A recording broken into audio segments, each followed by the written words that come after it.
여러분 반갑습니다. 이스라엘을 사랑하시는 여러분과 함께 말씀을 나눌 수 있어서 감사드립니다. 저는 김인식 목사고요. 오늘 크로노스와 카이로스라는 주제로 말씀을 나누려고 합니다. 사실 역사는 시간과 공간 속에서 이루어지죠. 인류의 역사는 시공간을 초월할 수가 없습니다. 우리가 보통 기사를 작성할 때 보면은 5W1H라고 얘기하죠. 육하 원칙. 영어식으로는 주로 누가가 먼저 나오죠. 한국식 육하 원칙은 언제, 몇월 며칠 날, 어디에서, 누가 이런 식으로 육하 원칙이 나옵니다. 기사를 작성할 때 이 육하 원칙이 참 중요하고요. 그리고 그 기사 작성할 때 그 내용의 필수 조건이라고 그러죠. 그리고 이 육하 원칙을 통해서 생각할 때 생각하는 그 방법으로 굉장히 중요한 것이고요. 그래서 생각하는 방법, 또 글 쓰는 이 방법인 이 육하 원칙, 인류 문명 발달에 크게 기여했다고 하죠. 우리가 성경도 좀 더 전체적으로 또 입체적으로 이해하려고 할 때 시간, 이 때에 관해서 우리가 좀 정리하는 것이 참 필요하다 이렇게 생각을 합니다. 그런데 사도행전 1장 7절에 보면은 이르시되 때와 시기는 아버지께서 자기의 권한에 주셨으니 내가 알 바 아니다 이렇게 말씀했는데 이 때와 시기, 이 때를 크로노스, 시기를 카이로스라는 원어를 번역한 것으로 봅니다. 또 데살로니가 전서 5장 1절도 마찬가지인데요. 형제들아 때와 시기에 관하여는 너에게 설 것이 없다. 이렇게 말씀을 했는데 이 때가 크로노스고 시기는 카이로스를 쓰고 있습니다. 그런데 계시록 22장 10절에 보면은 또 내게 말하되 이 두루마리의 예언의 말씀을 인봉하지 말라. 때가 가까우니라. 이 때는 원어가 카이로스입니다. 카이로스를 때로도 번역을 했습니다. 그러니까 카이로스, 이 때라는 말이 크로노스일 수도 있고 카이로스일 수 있는데 그래서 때와 시기 이런 그 시간에 관한 단어들을 조금 정확하게 보려면 원어를 좀 봐야 됩니다. 이 크로노스와 카이로스가 약간 좀 차이가 있는데요. 크로노스는 이제 객관적인 시간이에요. 자연적인 흐르는 시간이죠. 그래서 연대기적 시간을 크로노스라고 그렇게 사용하고요. 카이로스라는 것은 좀 주관적인 시간입니다. 주관에 따라서 세간에 따라서 좀 이 시간을 보는 때를 보는 게 다를 수가 있죠. 주관적인 시간이고 특별한 기회의 시간이라고 볼 수 있고요. 의미 있는 사건이 일어나는 때나 기회를 카이로스라고 합니다. 카이로스. 그러니까 이 카이로스라는 단어 주로 하나님의 그 구속 역사와 관련된 사건들을 의미 있는 사건으로 보고 카이로스로 많이 보는데 좀 확대해서 해석해 보면은 우리의 일생 속에서도 크로노스 10대, 20에서 쭉 흘러가지만은 카이로스적인 때가 있죠. 그런 순간들이죠. 예수를 안 믿는 사람이 예수를 믿게 됐다든지 혹은 선교사로 소명을 받았다든지 이런 일생에 아주 중요하고 의미 있는 사건, 그게 카이로스죠. 예수 그리스도는 인간의 일반적인 크로노스의 시간을 뚫고 오셔가지고 특별한 카이로스의 시간을 살았다고 볼 수가 있습니다. 그래서 성경은 때와 시기 혹은 그날과 그때는 모른다 이렇게 말씀을 하고 있죠.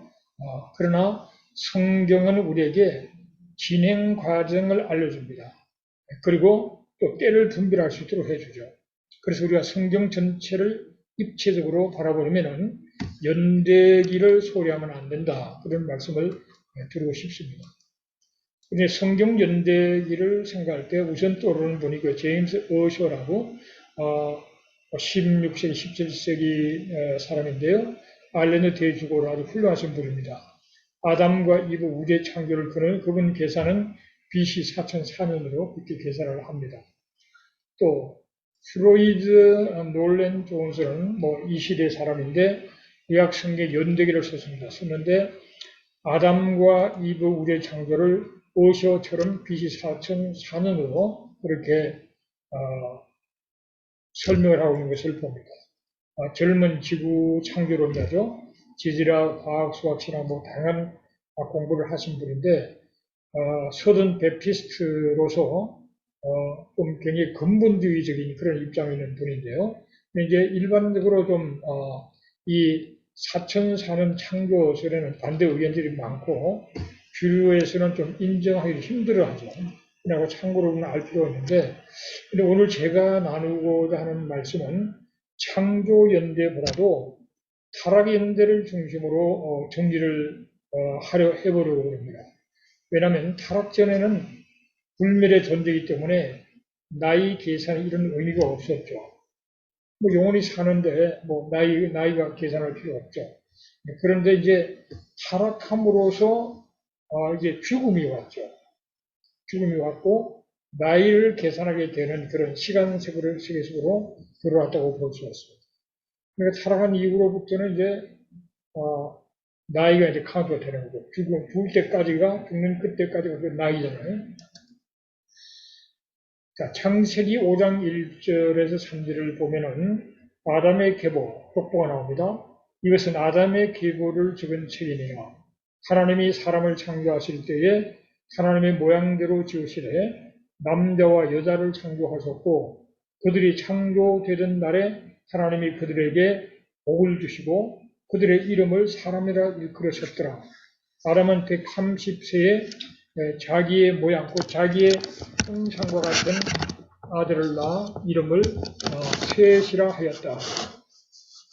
이 아담의 계보, 메시아 계보와 상관이 없는 창세기 사람의 가인계를 보면 족보에는 수명 같은 게 기록되지 않습니다. 그러나 이 셋 계열의 족보에는 자식을 낳은 나이와 그리고 몇 살까지 살았는지 기록을 해놓고 있는 것을 봅니다. 그래서 가인은 말을 계산하지 않지만은 하나님은 아담이 셋을 130세, 타락한 지 130세에 낳았다라고 그렇게 기록을 하고 있습니다. 이것을 이제 근거로 우리가 한번 계속해서 연대기를 한번 추정해 보는 거죠. 근데 성경연대 계산의 기준점이 참 중요한데 이 계산 기준점을 어떻게 잡을 건가 하는 문제입니다. 열왕기상 6장 1절에 보면은 이스라엘 자손이 애굽 땅에서 나온 지 480년이요 솔로몬이 이스라엘 왕이 된 지 4년 시브을 곧 둘째 달에 솔로몬이 여호와를 위하여 성전 건축하기를 시작하였더라 그랬습니다. 그러니까 솔로몬이 왕이 되고 4년째 성전을 건축하기 시작했다. 근데 그때가 애굽 땅에서 나오지 출애굽 480년이야. 그러니까 솔로몬이 몇 년도 왕이 된지를 알면은 출애굽 연대가 이제 나오게 되는 거죠. 근데 보통 이제 성전 건축 시작을 BC 966년으로 보는데요. 그것은 이제 이 솔로몬이 주전 970년에 왕이 됐다고 보기 때문에 그렇습니다. 일반적으로 다윗 왕의 통치 기간을 BC 1010년, 970년으로 보죠. 또 솔로몬 통치 기간은 BC 970, 930년으로 봅니다. 우리가 보통 예루살렘 함락을 BC 586년으로 보잖아요. 이게 일반적으로 이제 보는 것인데, 특별히 이제 저는 퀘스트 스터디 바이블을 좋아하는데요. 잘 사용합니다. 물론 그 퀘스트 스터디 바이블에 나는 레퍼런스를 100% 다 의뢰하지는 않아요. 그러나 대부분은 다 의뢰를 하고 굉장히 이 스터디 바이블을 잘 사용을 합니다. 근데 이제 이 퀘스트 스터디 바이블은 존 드반 출판사에 나왔는데 이 존 드반이 출판사가 좀 보수주의면서도 무난한 그런 출판사로 인정을 받는 출판사죠. 지나치게 극보수도 아니고 그러나 자유주의를 배제하고 자기들의 어느 정도 그 보수의 신앙에 맞는 그런 책들을 출간하죠. 비전 성경 사전을 보면은 예루살렘 함락을 586하고 갈로 587년 이렇게 표현해 놨어요. 예루살렘 함락을 주전 586년으로 보고 또 587년으로 봅니다. 그런 그러나 그 차이라는 것은 별로 의미가 있는 것이라고 보지 않습니다.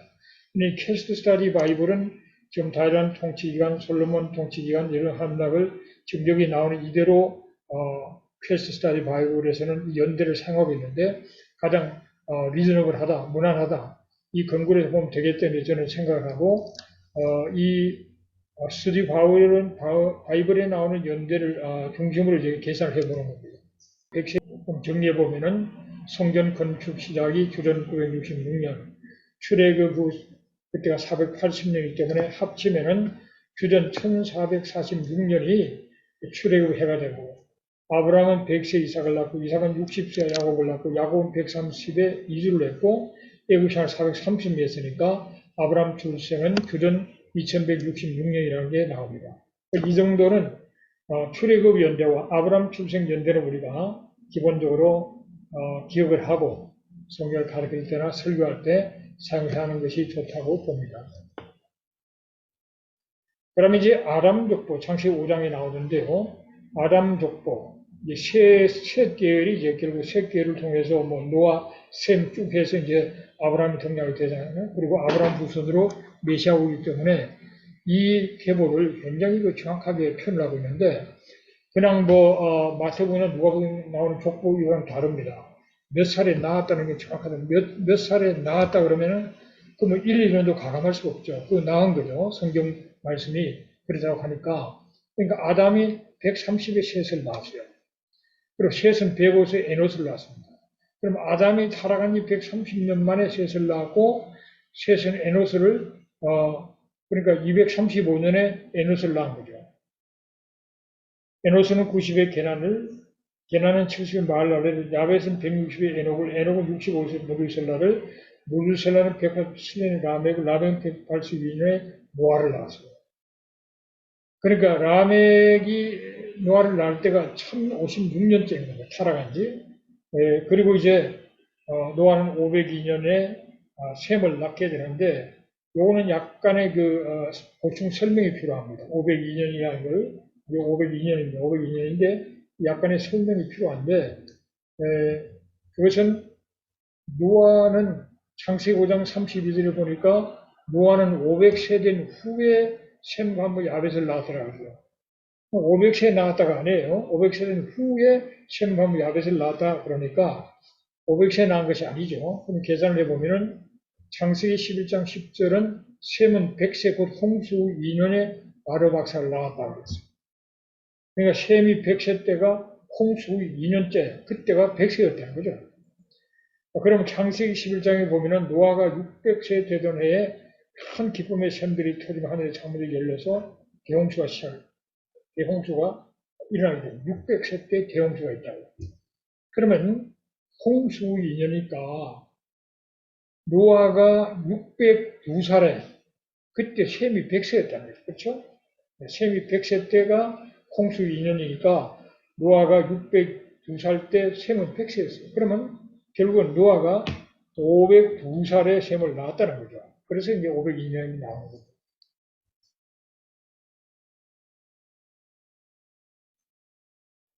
자, 창세기 11장에 보면은 셈의 족보가 나오는데요. 셈은 100살에 아르박사를 낳았습니다. 아르박삭은 35세예요. 아주 그냥 젊어서 나죠. 셀날 나고. 이렇게 쭉쭉 30에 에벨은 30에 벨렉은 30에 르우는 30에 스루는 30에 나홀은 29살에 데라를 낳고. 여기 뭐 정확하게 1년도 오차없이 성경에 기록되어 있으니까 우리는 그걸 받아야겠죠. 그리고 데라는 70에 아브라함을 낳습니다. 그러면 아담 타락에서 데라가 아브라함을 낳을 때까지가 1948년이 세월이 흐른 거예요. 1948년에 아브라함을 이제 타락한 지 1948년에 아브라함을 출생하는 거죠. 자, 그러면 아브라함은 주전 2166년에 태어났으니까 그러면 아담 타락 연대가 나오죠. 4114년이 아담의 타락한 연대다. 그렇게 이제 나오죠. 그래서 이 정도는 우리가 기억을 하고 말씀을 전하면 참 좋다고 봅니다. 뭐 연대기에 관한 여러 가지 설이 있고 또 뭐 유대령 뭐 여러 가지가 있는데 저는 그냥 그런 거는 좀 제쳐놓고 단순히 뭐 여러 가지 이론이 있고 이것도 떠나서 성경 말씀만 가지고 계산해 보니까 이렇게 나오더라고요. 그것만을 저는 기억을 하고 또 전합니다. 뭐 어떤 주장 학설은 얘기하고 싶지 않고요. 성경 자체가 얘기하는 것을 지금 얘기하는데 한 가지 게라가 70에 아브라함을 낳았다는 것은 조금 더 보충 설명이 필요합니다. 왜냐하면 게라는 70세 아브라함과 나홀과 하란을 낳았다고 그랬어요. 근데 이 성경 구절 뒤를 쭉 훑어보면은 이 하란이 아브라함보다 형이에요. 하란이. 좀 더 설명하겠습니다. 그리고 데라는 205세를 향수하고 하나님 죽었다 그랬어요. 205세에 죽었어요. 데라는 70에 아브라함을 하란을 낳았고 데라는 205세 향수에 하란에서 죽었다 이렇게 나옵니다. 그리고 창세기 12장 4절에 보면은 아브라함이 여호와의 말씀을 따라 갔고 롯도 그와 함께 갔으며 아브라함이 하란을 떠날 때가 75세였다. 75세에 아브라함이 하란을 떠났어요. 자, 요 연대를 조금 염두에 두고요. 그 창세기 11장에 대해서 보면은 게라가 아브라함 나올 하란을 낳았는데 하란은 우리에서 죽었다고 나옵니다. 그리고 아브라함이 결혼을 하는데 사레와 결혼했어요. 또 나홀도 결혼하는데 밀가와 결혼하는데 하란의 딸입니다. 밀가는. 롯은 데라의 손자 아브라함 조카죠. 그리고 창세기 22장 23절과 23장 15절에 보면은 아브라함의 동생 나홀이라고 나옵니다. 나홀은 아브라함의 동생으로 분명히 나와요. 그런데 이제 그래서 데라의 세 아들의 출생 순서는 하란이 제일 먼저 태어났고, 그 다음에 아브라함, 나홀 이렇게 태어났다라고 이제 볼 수가 있는 겁니다. 그러면 왜 70세에 아브라함이 이렇게 먼저 나왔을까? 이 아브라함이 구속사의 가장 중요 인물이고, 이 아브라함을 통해서 메시아 오기 때문에 이 아브라함을 앞세운 거예요. 중요한 인물이기 때문에. 그래서 데라가 70에 아브라함을 낳았다. 그렇게 보는 것이 그것이 가장 합리적이라고 볼 수가 있습니다. 근데 조금 더 보면은 근데 한 가지 또 문제가 사령기 7장 4절에 보면은 아브라함이 갈대아 사람의 땅을 떠나 하란에 가다가 그의 아버지가 죽음에 하나님이 그를 거기서 너희 지금 사는 이 땅으로 옮기셨다. 쉽게 얘기해서 하란에서 데라가 죽은 다음에 아브라함이 가나안 땅으로 들어갔다는 거예요. 데라가 죽고 아브라함 들어갔던 데라가 250에 죽었으니까 그러면 아브라함이 그때 75세에 들어갔다고 그랬는데 이 연대가 맞지 않지 않느냐. 이제 그런 주장이 나오는 겁니다.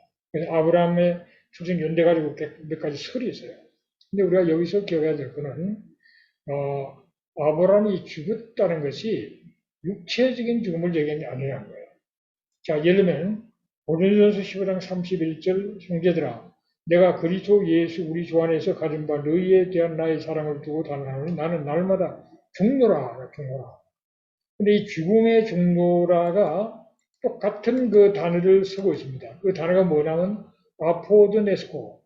아포드네스코라는 단어를 쓰고 있는데 이거는 영적 죽음을 의미하는 겁니다. 그러니까 바울이 난 날마다 죽는다, 육체가 날마다 죽는다는 것이 아니죠. 영적인 죽음을 얘기하는 거죠. 그래서 이것을 가지고 정리해 보면은 데라가 70에 아브라함을 낳았어요. 그리고 데라는 140세 하란으로 갔습니다. 그때 아브라함이 70세예요. 그리고 아브라함은 75세, 데라가 145세 때 가나안으로 들어갔어요. 왜? 영적으로 아포도네스코, 데라가 더 이상 소망이 없는 겁니다. 같이 가기를 그렇게 아브라함은 원했지만은 데라는 가기를 원치 않고 영적으로 소명적으로 이미 죽은 거나 마찬가지여서 포기하고 아브라함은 75세에 가나안으로 들어갑니다. 그리 60년이 지나서 데라가 하란에서 죽게 되죠. 하란에서. 그리고 그때가 205세. 205살에 데라가 하란에 죽는 겁니다. 그래서 결론은 뭐냐? 데라가 아브라함을 70세에 낳았다는 거예요. 70세.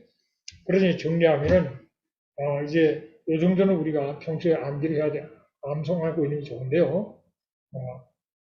아담의 타락은 주전 4114년이고, 그리고 아브라함은 주전 2166년에 태어났고, 그리고 출애굽은 주전 1446년에 출애굽을 했다. 이 정도는 이제 기억을 하시고, 이거는 뭐 딴 데서 뭐 학설이 아닙니다. 이거는 그냥 성경 자체를 정리하면 그렇게 나와요. 그거를 기억을 하고 그렇게 가르치고 또 설교도 해야 한다. 그렇게 말씀을 드리고 싶습니다. 자, 그러면 구속사의 크로노스와 카이로스, 구속사의 크로노스와 카이로스에 대해서 좀 말씀을 좀 나누고 싶은데요. 자, 아브라함이 이제 등장합니다. 아브라함. 크로노스로 보면은 주전작 2000년 정도 아브라함이 등장합니다. 그리고 모세가 주전 한 1500년 전에, 그리고 다윗은 약 1000년 되고 주전 한 500년 전으로 해서 예레미야, 에스겔, 다니엘이 이제 등장합니다. 그리고 이제 주님이 오시죠. 주님이 오셔서 예루살렘에서 십자가에 못 박혀 이제 돌아가십니다. 그리고 삶을 부활을 하세요. 그리고 성천하시고 약속한 성령을 보내주셔서 교회가 이제 시작되죠.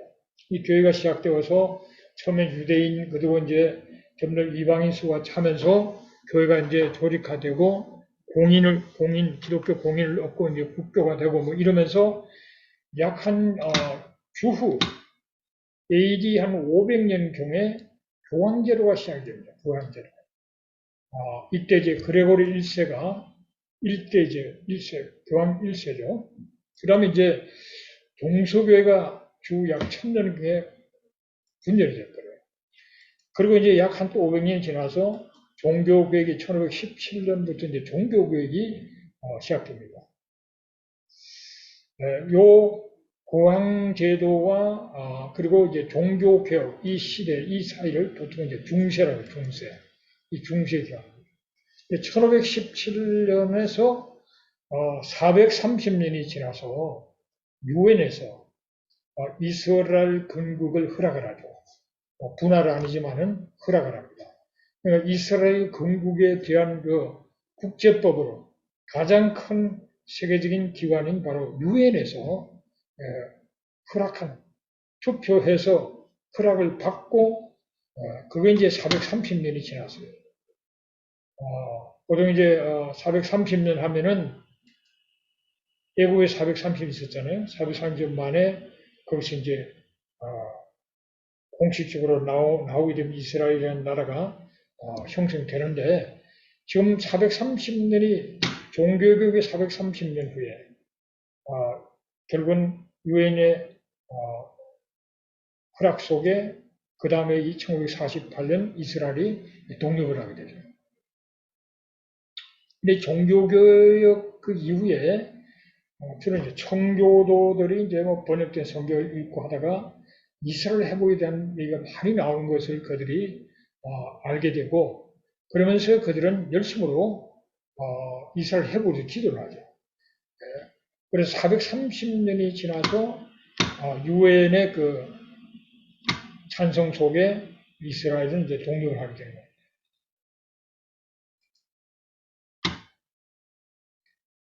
독립을 하게 되고 그리고 독립 전후로 해서 끊임없이 귀한 사역이 일어나요. 귀한 사역. 그러니까 이스라엘 독립이나 예루살렘 회복이나 이 귀한 사역 다 하나님이 직접적으로 역사하고 간섭하시는 하나님의 기적적인 역사라고 봅니다. 그런 귀한 사역이 계속적으로 지금도 이루어져 나가고 있는 가운데 살아오고 있죠. 그리고 이제 귀환하고 하면서 이제 영적 회복이 있어서 일어나기 시작합니다. 영적 회복이 일어나고 제3성전을 짓기 위한 다 준비를 하고 있는데 이제 때가 되면 제3성전을 짓게 되겠죠. 그리고 적그리스도가 등장하게 되고 이 적그리스도가 등장해서 성전에서 내가 하나님이다 할 그때 우리는 확실하게 적그리스도 누구나 알게 되겠죠. 그런 일이 있을 것을 말씀하면서 마지막 때 이 과정들이 다 필요한 성경에 나오는 이 무대가 마지막 무대가 이제 마지막 막의 그 무대 설치에 다 필요한 것이 다 이 귀환과 영적 회복, 제3성전 다시 이제 건축하고 저구도 등장이 다 포함이 됩니다. 그러면서 이제 마지막으로 이 아마겟돈 전쟁을 통해서 이제 엄청난 이스라엘 고난에 빠지지만은 예수님이 오셔서 심판하시고 메시아 왕국을 이제 세우시고 통치하게 된다는 그런 것이 이제 성경의 전체적인 그 흐름이죠. 구속사적인 그런 크로노스 이 흘러가는 시간 속에 카이로스적인 사건들이 일어나면서 이루어져 나가는 것이죠. 여기서 한 가지 더 언급하고 싶은 것은 하나님께서 아브라함에게 은약을 주셨죠. 은약은 그 졸속을 확정하는 엄숙한 하나의 약속인데 이 언약이 아브라함 언약이 굉장히 중요한데요. 이 언약이 계속적으로 이 언약 성취를 위해서 모종이 전개되어 나가죠. 이 아브라함의 언약은 땅과 민족과 그리고 축복에 대한 말씀입니다. 그리고 또 복의 권한이 되는 말씀인데 이 언약, 땅과 민족과 복에 대한 그런 언약을 주시고 그리고 모세 때는 모세에게 하나님은 언약을 주시는데 이 언약을 지키고 말씀과 언약을 지키면은 제사장 나라가 되고 또 거룩한 백성이 되고 하나님의 소유가 된다는 그런 축복을 선언하면서 언약을 줍니다. 이 언약의 내용은 십계명과 율법이라고 볼 수 있는데 율법 안에는 도덕적인 법, 도덕법과 사회법과 종교 제사법이 그 속에 다 포함되어 있는 이거를 지킴으로써 한 민족으로서 이스라엘이라는 그 민족이 이거를 지킴으로써 정말 하나님 기뻐하는 그런 민족으로 이제 축복의 권한으로 쓰임을 받게 되는 거죠. 이런 축복을 줬습니다. 그러니까 아브라함 언약의 연장으로 가야 돼요. 아브라함. 땅이 있고 민족이 형성되어 있는데 법이 있어야 될 거 아니에요. 그냥 모인다고 해서만 나라가 되는 건 아니잖아요. 그 법을 주신 거예요. 그리고 다윗 약 주전 1000년 전으로 살 이 다윗에게 언약을 줬는데 다윗의 언약은 다윗의 왕위를 영원하게 하겠다. 영원히. 에스겔 37장 25절에 보면은 야곱에게 준 땅에서 다윗의 왕위를 영원히 다윗의 왕위가 유지되도록 하겠다. 그것이 이제 다윗의 언약이에요. 다윗 언약. 그래서 결국은 다윗 언약의 성취는 그 속에 땅과 민족, 축복이 다 들어가 있는 거예요. 아브라함 언약이 그 속에 다 들어가 있는 거죠. 그리고 이제 예레미야, 에스겔, 다니엘 주전 1500년 전후의 사람들에게 특별히 예레미야와 에스겔에게 새 언약을 줬어요. 새 언약. 이 새 언약 옛 언약인 모세 언약, 이 율법을 못 지키고 깨뜨리기 때문에 하나님은 이스라엘 백성들을 사랑하시고 또 사용하기를 원하시기 때문에 은혜로 그들에게 새 언약을 주셨어요. 이 새 언약은 예수님 말씀하셨죠. 내 피로 세운 새 언약 그렇게 말해요. 내 피로 세운 새 언약. 십자가의 훨씬 보혈로 세워지는 언약이에요. 그러니까 이 언약은 용서가 포함이 되는 것이고 또 성령이 내주하셔서 성취되는 언약이에요. 이 성령이 오심으로 새 영으로 말미암아 하나님의 법이 마음에 새겨져서 그러니까 율법 말씀의 내면화가 이루어져서 말씀에 순종해서 할 수 있도록 마음에 새긴다고 그랬습니다. 그래서 성령의 능력 안에서 하나님의 말씀을 지키면서 승리하면서 사명 감당하도록 세워나올 수 있는 거예요. 예수님이 부활 성천하시고 성령 강력 교회가 시작됐는데 얼마 가지 않아서 AD 76 예루살렘 파괴되어 버리고 말이에요. 그런데 하나님께서는 많은 분들이 놓치기 쉬운 것이 예루살렘 언약이라는 게 있어요. 예루살렘 언약. 에스겔 16장에 보면은 예루살렘에 관한 얘기를 계속 이 16장 전체가 예루살렘 얘기입니다. 예루살렘의 타락과 뭐 여러 가지 참 우상 숭배 이런 그런 것을 굉장히 계속 하나님은 그 죄악을 지적하시는 가운데 마지막에 은혜로운 것으로 끝나는데 그게 마지막에 영원한 언약으로서 바로 이 예루살렘에 관한 말씀을 주십니다. 영원한 언약으로 너희들이 깨달으면은 부끄러워서 내가 입을 열지 못하겠다 말이에요. 부끄러워서 입을 열지 못하겠다. 왜냐하면은 그렇게 죄를 많이 짓고 하나님 앞에 범죄했던 그 예루살렘, 그러나 이 예루살렘을 깨달으면은 엄청난 하나님의 축복 속에 메시아 왕국의 수도가 된다는 거예요. 메시아 왕국의 수도가 됐을 때 그때는 용서받고 예루살렘 수도가 되는 것을 보면서 부끄러워서 입도 못 열 거라는 거예요. 왜 그런가? 여러분 이사야 24장 23절을 보면은 그때 달이 수치를 당하고 해가 부끄러워하리니 이는 만군의 여호와께서 시온산과 예루살렘에서 왕이 되시고 그 장로들 앞에서 영광을 나타낼 것이라. 예루살렘 우상을 섬기고 정말 하나님을 습소히 만들었고 많은 범죄를 했지만은 그러나 하나님은 그러함에도 은혜로 그들을 보호하시고 지키시는 가운데 그들을 멸망에서 건져주시면서 결국은 예루살렘에서 하나님이 왕이 되셔서 영광을 나타내게 되는 그날이 올 텐데 그날에 정말 부끄러워서 입도 열지 못할 정도로 그렇게 하나님은 크게 축복하신다는 사실을 말씀합니다. 이게 예루살렘 문화예요. 이사야 65장 17절에 보면 새하늘 새 땅을 창조한다고 그랬는데 18절에 보면 예루살렘을 즐거운 성으로 창조한다는 말이 있어요. 예루살렘도 새롭게 된다는 겁니다. 이게 이제 예루살렘 언약이고 예루살렘의 언약이 있기 때문에 하나님께서는 바로 예루살렘을 깨달으면 회복시키죠. 예루살렘을 회복시킵니다. 그리고 회복시킬 뿐만 아니라 이제 새하늘 새 땅 예루살렘도 즐거운 성으로 다시 창조되는 가운데 하늘에서 새 예루살렘 내려옴으로 하나가 되어서 원래 예루살렘은 상수라 그러죠. 하늘의 예루살렘과 땅의 예루살렘을 표현한 상수라 그러는데 하늘에서 이 새 예루살렘이 내려오는 이 새 예루살렘.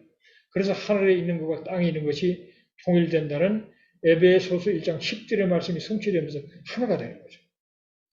이런 엄청난 역사가 구속사 속에서 크로노스와 카이로스를 통해서 이루어져 나간다는 사실을 우리가 기억을 해야 되겠고요.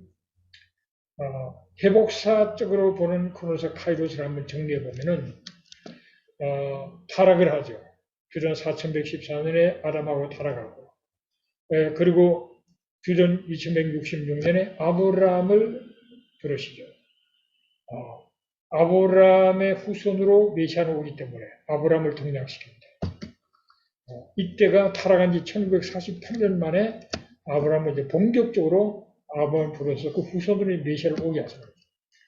초림을 위해서 아브라함을 부르신 거죠. 그리고 예수님의 초림 하신 이후에 1948년 만에 이스라엘을 독립을 시켜요. 왜 그렇습니까? 초림을 위해서 아브라함을 부르셨던 것처럼 예수님의 재림을 위해서 이스라엘을 독립을 시킨 거예요. 재림을 위해서. 그 날은 우리가 알 수 없지만은 굉장히 임박했다는 걸 우리가 지금 느끼고 있죠. 재림을 하시려면은 이스라엘이 독립되어 있어야 되고 예루살렘도 회복되어 있어야 되고 그리고 많은 이들이 믿는 유대인 수가 찼을 때 주님이 오셔서 민족적으로 회복되는 역사 속에 주님은 원수들을 심판하시면서 그러면서 메시아 왕국을 세우시고 다스리게 될 겁니다. 이 메시아 왕국. 그리고 하늘과 땅이 새로워지는 가운데 하늘에서 새 예루살렘이 내려온다는 거죠. 이것이 바로 새 에덴입니다. 근데 이제 이 시간, 지금 재림의 그 날과 시간 우리가 모르지만은 곧 이제 재림하실 거고 그 이후에 메시아왕국 1000년의 메시아왕국입니다. 이건 다 계산할 수 있는 시간들이죠. 그래서 가산시간, 카운터블 타임이라고 합니다. 타락에서부터 메시아왕국이 끝날까지 이게 계산이 되는 거예요. 그러나 그 이후로 예루살렘부터는 계산이 안 돼요. 영원한 세계로 들어가고요. 자, 타락 이전에도 한마디로 타락 이전에 창조 하셨을 때도 연대가 계산이 되지 않는 거예요.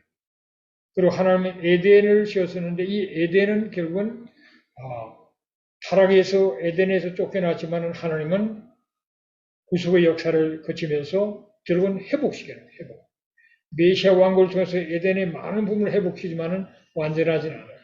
새 예루살렘에서 완전한 회복, 새 에덴이 될 뿐만 아니라 이 새 예루살렘은 에덴의 상태보다 더 나은 상태죠.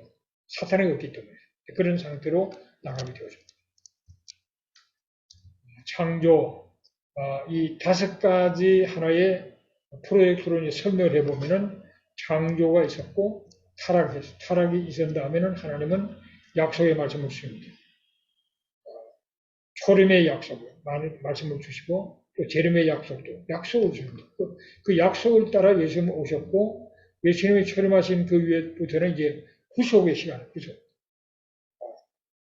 구속의 사건을 십자가에서 완성시켰고 이제 성령이 오셔서 개개인에게 적용이 되어지면서 계속해서 사람들을 구원시키는 죄사함을 받고 그들이 구원함을 체험하는 구속의 역사를 계속 펼쳐나간 것이 교회 시대고 이제 때가 되면 주님이 오셔서 이제는 회복하는 그런 단계로 나가게 돼요.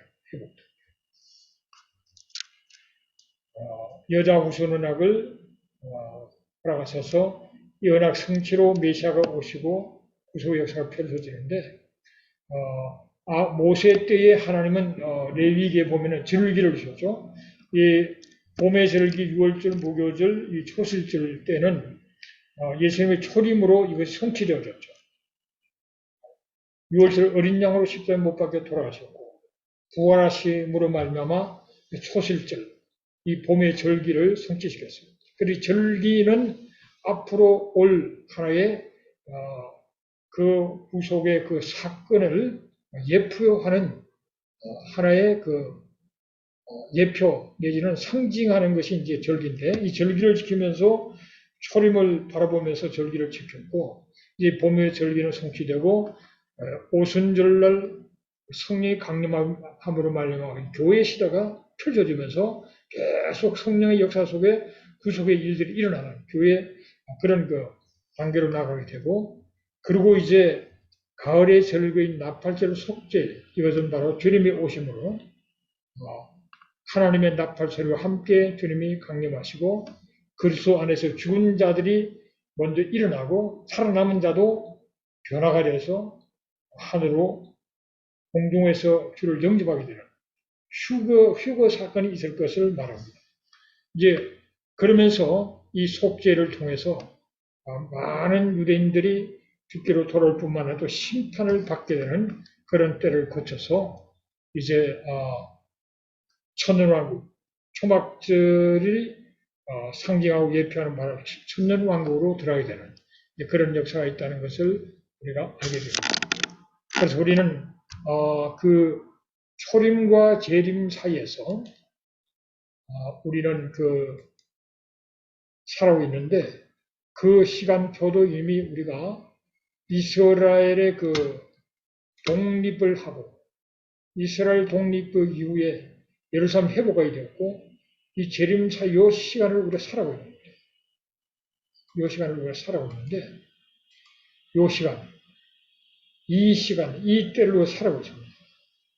이때 주님 오시기 직전에 우리가 이제 살아가고 있습니다. 이 시대에 우리가 살아가면서 가져야 할 하나의 메시지, 때를 따르는 그 양식은 무엇인가를 생각해 볼 때, 이때는 많은 혼란과 환란이 있는 때에 가장 중요한 것은 구원의 확신을 유지하는 거예요. 확신을 붙들고 나가요. 요즘도 이 구원의 확신을 흔드는 메시지를 전하는 분들이 많더라고요. 구원의 확신. 행함하고 연결시가 자꾸 구원의 확신을 붙들는데 그러면 되지 않습니다. 구원의 확신을 분명히 가야 돼요.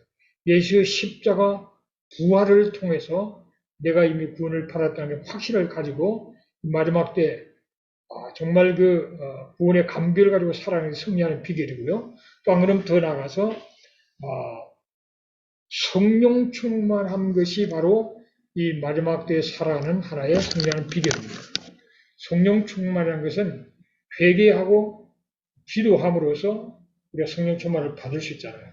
또 성령 충만을 유지하기 위해서는 말씀으로 충만해서 말씀이 우리의 죄를 지적하는 걸 회개하고 또 말씀은 무엇을 또한 우리가 해야 될지를 알기 때문에 그게 순종함으로써 세계 선교에 동참할 수 있는 거예요.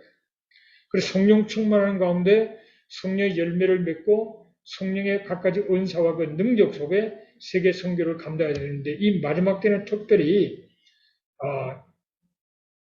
모든 민족의 복음을 전하는 일을 열심히 더욱 성령에 능수해야 될 뿐만 아니라 이스라엘 회복을 위해서 우리가 열심히 기도하고 또 동참하는 것이 바로 이 마지막 때, 지금 바로 이때, 마지막 때에 해야 될 선교 사명입니다.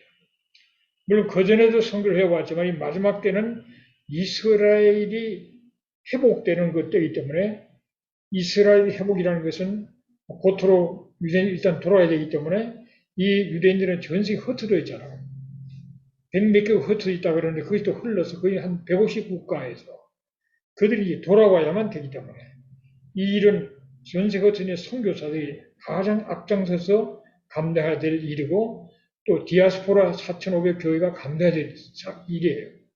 이것을 감당해 때를 따라 우리의 사명을 감당하는 것입니다. 이 세계 성민은 그래서 유대인군 이스라엘 회복을 위해서 우리가 온 세계 교회와 성도들과 선교사들 이것을 감당해야 되고 그로 말미암아 우리가 더 하나님의 은혜와 능력을 구하는 자로 나가야 되고 그래서 결국은 믿는 유대인과 믿는 이방인이 하나가 되는 한 세 사람의 성취가 교회 완성입니다.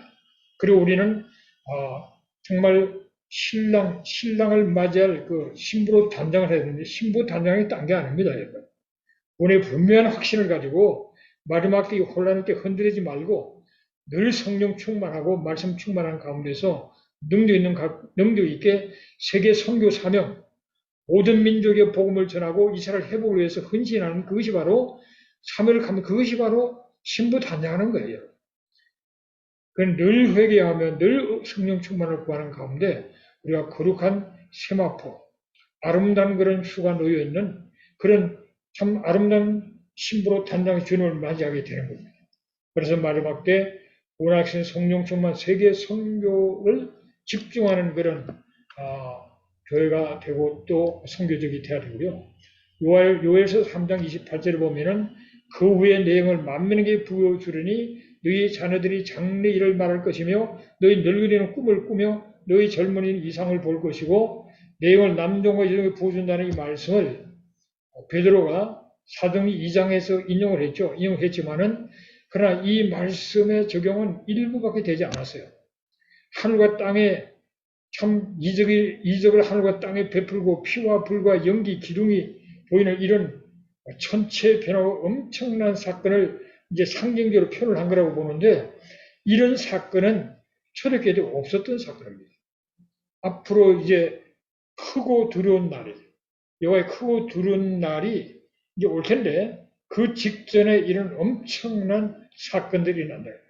이 환란과 그리고 심판이 일어나고 그 가운데 굉장한 성령의 역사 속에 대부흥 대추수가 일어나면서 주님이 오심으로 마무리하게 될 것이라는 사실을 생각하면서 더욱 우리가 사모하는 가운데 이 마지막 때에 정말 때에 맞는 양식을 공부할 뿐만 아니라 이 마지막 때에 정말 만민에게 복음을 전하고 이스라엘 회복에 헌신하면서 우리가 합력해서 주님 오신 날 준비하는 그런 사역을 감당하는 저와 여러분 되시기를 주님의 이름으로 축복합니다. 기도하겠습니다. 하나님 아버지 말씀을 다 전했습니다. 하나님께서 부러워하는 것을 참으로 제거시켜 주시고 하나님께서 꼭 기억해야 될 말씀을 온전히 기억하도록 성령께서 감동하시고 역사하여 주시기를 간절히 바라고 원합니다. 하나님 선교를 수고하는 참 하나님의 종들과 또 목회사역에 헌신하는 주의 종들에게 은혜로 함께해 주시고 하나님의 그 말씀을 입체적으로 깨닫게 만들어 주셔서 하나님의 말씀을 통전적으로 이해하며 마지막 때를 분별하며 마지막 때 해야 될 사명을 어떻게 감당해야 하는 것인을 알고 증거하면서 더욱 소망 가운데 힘차게 사역을 감당하는 우리 참 목사님들, 선교사님 되도록 축복하시고 인도해 주시기를 간절히 바라옵고 예수님의 이름으로 기도드립니다. 아멘. 여러분 수고하셨습니다. 다음 주에 또 뵙기를 바라고요. 한 주간도 승리하시기를 주의 이름으로 축복합니다. 감사합니다.